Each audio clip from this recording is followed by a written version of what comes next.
As Africa's leading defence news portal, DefenceWeb aims to give you updates on African defence, the South African National Defence Force, and the defence industry. Hi folks, welcome to the past week in defence. In this week's edition on the continent, a Russian warship visits Algeria, France hands over ERC-90 armoured vehicles to Chad, Nigerian Aresa patrol boats are nearing delivery, the UK Defence Secretary visits Kenya and Somalia to discuss Shabaab, Kenya is looking to order 118 Hizir armoured vehicles from Turkey, and the French frigate Nivose seizes half a ton of drugs off Mozambique. In SANDF news, Hijabs can now be worn with uniform. The SANDF defends its acquisition of the interferon drug from Cuba. There is no military involvement at this year's State of the Nation address, and 9 reserve squadrons are available to expand SA Air Force capabilities. In industry news, Rheinmetall Denel Munition is fulfilling another large artillery ammunition contract. The Aerospace, Maritime and Defence Industry Association is looking to reposition South Africa's defence industry, and uncertain times and judgment is reserved in the Denel Labour Court case. In African defence news, Russian warship visits Algeria. A detachment of ships of the Russian Navy's Northern Fleet have concluded a visit to Algeria. The vessels, led by the frigate Admiral Kazatonov,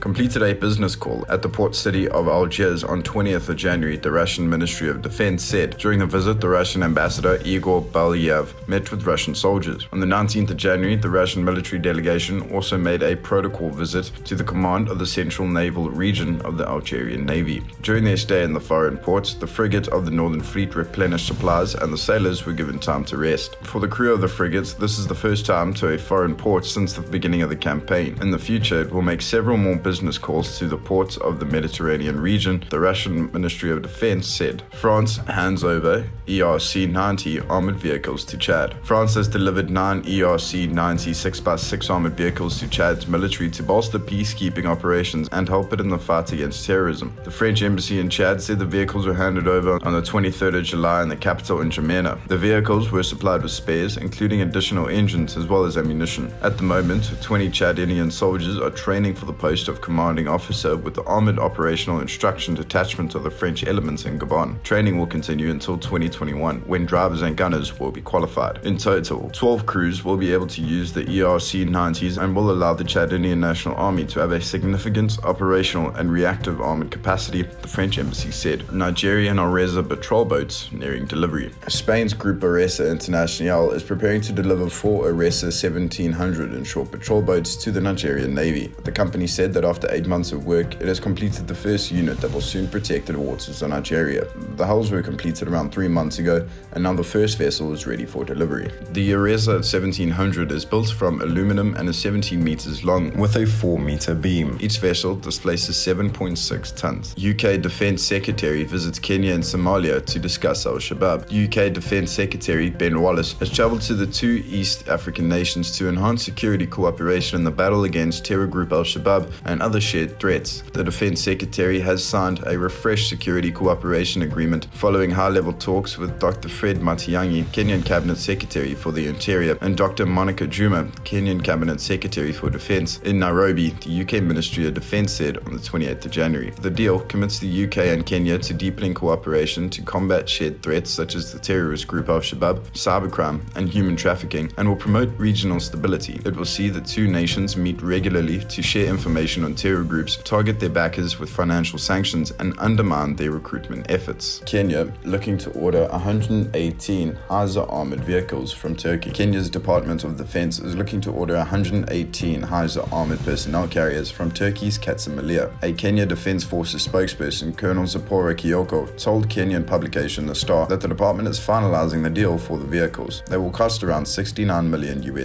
Kenya has been seeking the procurement of new armoured personnel carriers since at least 2020, apparently attracting bidders OTT, the Armoured Group, and International Armoured Group. According to Capital News, the acquisition was approved on the 12th of January during a procurement board meeting at the Department of Defence after the board reportedly approved the single sourcing of the vehicles. French frigate Nivose seizes half a ton of drugs off Mozambique. The French frigate Nivose has seized 444 kilograms of methamphetamine and heroin valued at more than 40 million euros off the coast of Mozambique. This is according to the French Armed Forces in the Southern Indian Ocean, which said the bust occurred on 24th of January. The frigate noticed a suspicious dhow and boarded the vessel after a Panther helicopter was detached to flag down the vessel, which was sailing unregistered. And in SANDF news, hijab can be worn with uniform. The SA National Defence Defense Force religious dress policy now allows a headscarf to be worn while a soldier or other National Defense Force staffer is in uniform. The change to the policy comes in the wake of a SA Military Health Service major facing military disciplinary action after wearing a scarf covering her hair and head in accordance with her religion. Her maroon SA Military Health Service beret was and is worn on top of the scarf. Major Fatima Isaacs of 2 Military Hospital has done this since joining the medical service of the SANDF 10 years ago. Major Fatima Isaacs of 2 Military Hospital has done this since joining the medical service of the SANDF 10 years ago. In June 2018, she was informed wearing a headscarf was contrary to SANDF dress policy instructions. SANDF Director, Corporate Communications, Brigadier General Mafiam Gabozi confirmed the amendment, saying the military religious dress policy was updated accordingly and allows a Muslim woman to wear a scarf. SANDF defends acquisition of interferon drug from Cuba. The SA National Defense Force has issued a statement defending its controversial acquisition of Heberon, meant to treat COVID-19, from Cuba, following renewed criticism that it could have compromised 40% of the 200 million rand shipment due to improper storage. Defense and Military Veterans Minister Nosiviwe Mapisa-Nqakula was on the 20th of January scheduled to brief the media to clarify matters related to the medication acquired by the SA National Defense Force, but the briefing was cancelled. A statement was subsequently issued on the 28th of January by Defense Corporate Communication on behalf of the military command. Over the last 4 months, a lot has been reported and written about the interferon Alpha 2B or the Heberon Alpha R since the SA National Defense Force acquired the medication from Cuba on emergency basis following the outbreak of COVID-19 in March 2020. There has since been a great interest in the drug and its efficacy as an immune modulator in mitigation of COVID-19 complications, including death and a need for hospitalization, the statement read. The SA National Defense Force said it embarked on extensive consultations with fraternal militaries, including the Chinese and Cuban militaries, to see what was available to mitigate against soldiers being compromised in their frontline duties. Objective data shows that more than 8,000 subjects in Cuba, Pakistan, Iran, Ukraine, Brazil, and others have safely benefited from Heberon use. Furthermore, other Western countries followed suit. Jaron Olafia,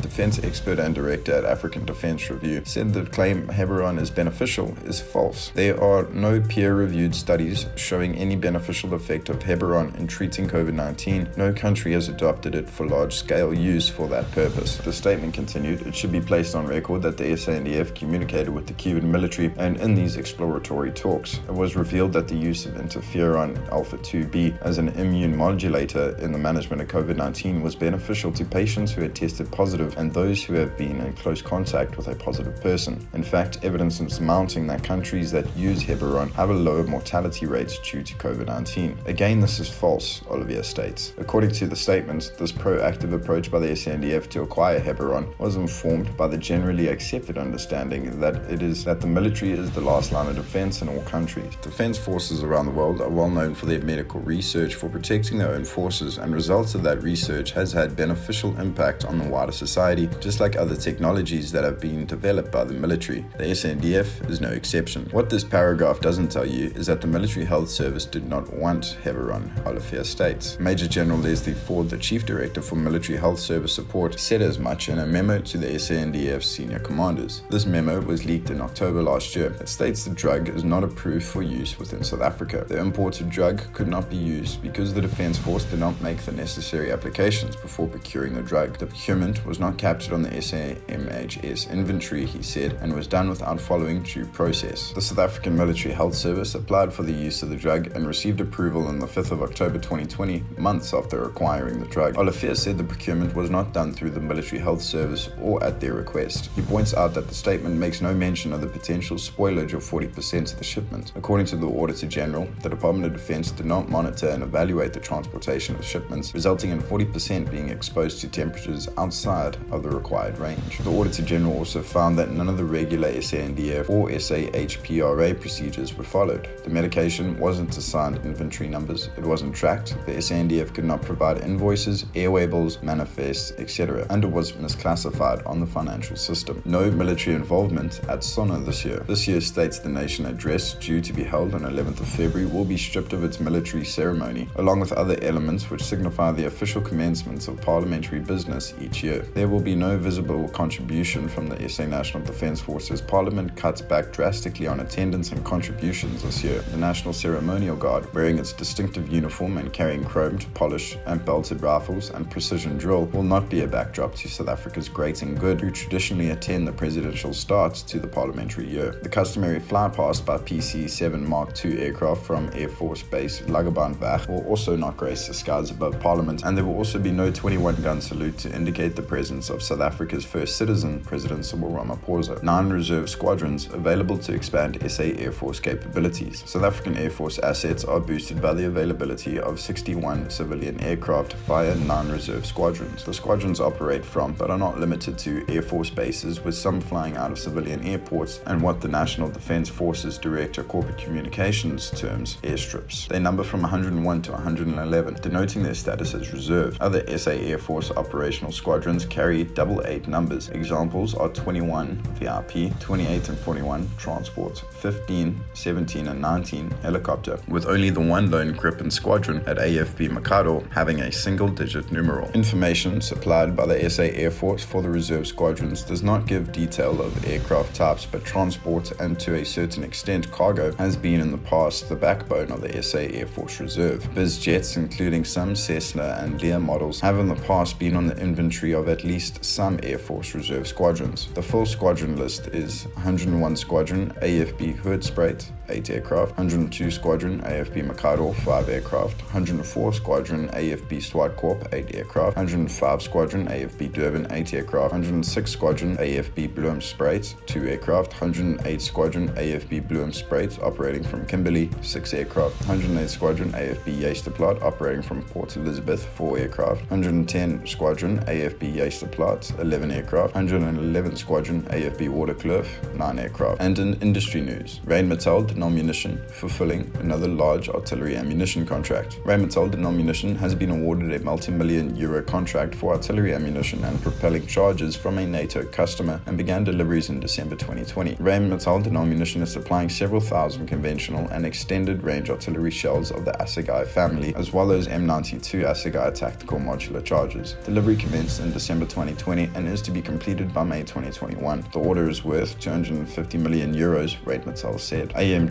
looking to reposition SA defence industry amid uncertain times. The South African Aerospace, Maritime and Defence Industry Association, or AMD, hopes to lead the local defence industry out of the quagmire it finds itself in due to uncertainty amidst the COVID-19 pandemic. AMD chairperson Safale Monsi, in a New Year's message to members, wrote that the SA defence industry stands at the crossroad, one road leading to assured disruption amidst uncertainty, and the other leading to stability and growth. The acting executive director, Mr. Sandile Ndlovu, is completing engagements with AMD members to identify the priority actions that will ensure the survival of our industry. Within this context, our board will embark on a strategic planning session in early February with the focus of repositioning the South African defence industry and crafting a strategy to take the South African defence industry out of its current state. If we are to increase opportunities locally and get support for export, we must be positioned in line with the implementation of the Aerospace and Defence Master Plan and take on tasks that are going to benefit our members and the entire defence industry, once he states a judgment reserved in Denel Labour Court case. The Labour Court in the last week of January reserved judgments in the contempt case brought against Denel by trade unions. According to the Florida West Rand headquartered trade union and United Association of SA, it instituted contempt of court proceedings against Denel directors after the state-owned weapons manufacturer did not act on a 4th of August 2020 court order to honour all outstanding contractual and statutory obligations of United Association of SA members and its employee for May, June and July 2020. The judgment, according to the union, will be emailed to its attorneys as soon as Judge Andre van Niekerk considered all submissions. Please like and subscribe to our YouTube channel, our daily and weekly newsletter, and other social media platforms if you enjoyed the webcast. Leave your comments below. Thank you for watching, stay safe, and we'll see you next week.